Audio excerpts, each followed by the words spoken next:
Hey guys, this is Austin, and in front of me is something just a little bit unusual.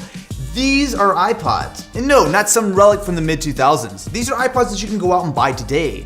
But the question is, why? To start with, we have the iPod Touch, and this is probably going to be the most familiar. It is very much based on the iPhone, just with less phone stuff. But when we get to the iPod Nano, things get a little bit more strange. This guy came out in 2012 and really hasn't been updated since. So on the surface, it looks like a tiny iPod Touch. And in fact, it does run some sort of Frankenstein version of iOS, but there's a lot stripped out of it. However, nothing is more stripped down than the iPod Shuffle. The Shuffle hasn't been updated since 2010, so we're still rocking a whopping 4 gigabytes of, no, it's 2! It's 2 gigabytes, what? I thought this was 4. This just seems like such a relic of a different time. To be fair, at $50, the Shuffle is about one of the cheapest Apple products that you can buy, but it just seems so weird that this is still on sale in 2017. Inside, we get the actual Shuffle itself. And you know what? I don't think I've ever actually tried one of these. I know I used to have the second gen, which was still the square guy, but it was a little bit bigger. There we go. See how cool I am? I have 2 gigabytes of music on my shirt right now. Start here. Oh boy. I'm sure these are gonna be some very useful instructions on how to use my iPod Shuffle. Download and install the latest version of iTunes. Oh joy. Whoa, wait a minute. Yo, these are the original, they didn't have a name. The original iPod headphones. Wait.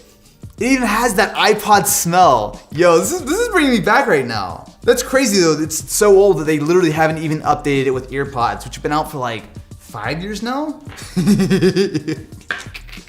It's so weird that this is being sold today. I mean, this is not the same Apple who makes the MacBook Pro with no ports and the iPhone with no headphone jack. I mean, that's all they put on this. They didn't even put anything else. It's literally just a headphone jack. All right. Let's give it a fair shot. Let's give it a fair shot. So to connect it to the new MacBook, I have to do this into the MacBook because I don't even know what I'm doing with my life right now. All right, so now comes the fun part of trying to remember how to set up an iPod and iTunes. Whoa, hello. And I haven't used iTunes in so long. I've been using Spotify for all of my music.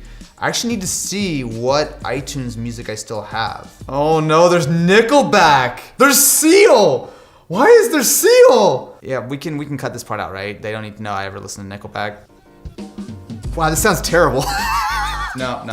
Okay, so these might have been okay back in the iPod days. These sound awful. I forgot how bad these sound. I feel like they were fine back in the day, but even like new earpods sound a lot better. One of the real advantages of the Shuffle, and I feel like the only reason why I could think of someone actually buying it today, is the fact that, especially if you're like working out or something. Yeah, I get it. It's kind of cool. They've been making it forever, but like, I really can't think of any reason why you should buy one of these in 2017. Moving all the way up to 2012, we have the iPod Nano. Now, I gotta say the Nano has a little bit of a sweet spot in my heart. This was my very first iPod. I remember back in the day, it was so cool.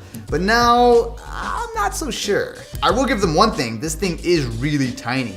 And unlike the Shuffle, which is tiny for not particularly a great reason, this actually is sort of a full iPod. I mean, you've got a touchscreen, you've got a weird home button, there's a lightning port, which is unbelievably modern and not from 2010. Yep, download iTunes, of course. So, while this does have Bluetooth, it does not have Wi-Fi. So you're still not going to be able to have any sort of streaming music or, well, anything that doesn't feel like it's not 5 years old. Although what we do have that is actually not 5 years old are earpods. Are earpods 5 years old? This is more like it.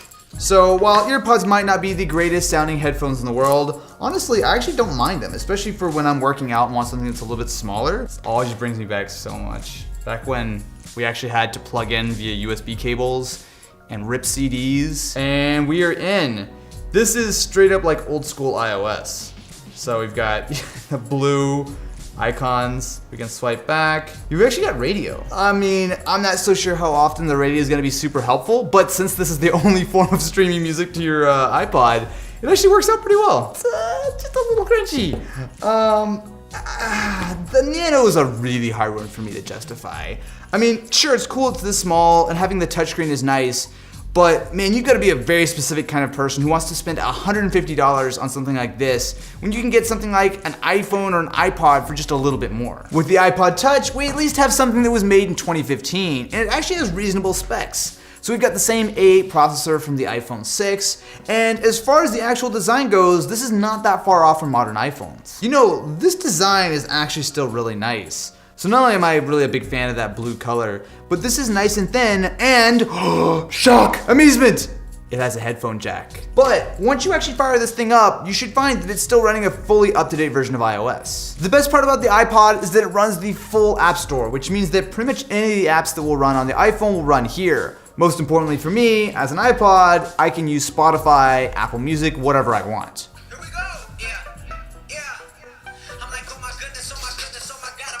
Okay, so while this does have a speaker that the other iPods lack, it's not exactly great. But that's where the earpods come in. That sounds a lot better. Still not a huge fan of earpods, but the nice thing about the iPod Touch is that it actually has a reasonable amp and DAC inside. Nothing crazy, but if you want to listen to some proper headphones, so much better. Not only is it nice to have Spotify on the iPod Touch, but even if you're away from Wi-Fi, you can still download the files locally. The iPod Touch is a little bit of a weird one, because on one hand, it makes a lot more sense than any of these other iPods, but on the other, if you have a smartphone, there really is not a lot of point to getting the iPod Touch. And that's kind of the biggest issue, as you can actually pick up an iPhone 5S off contract for about the same money. So, should you buy an iPod in 2017? No, maybe?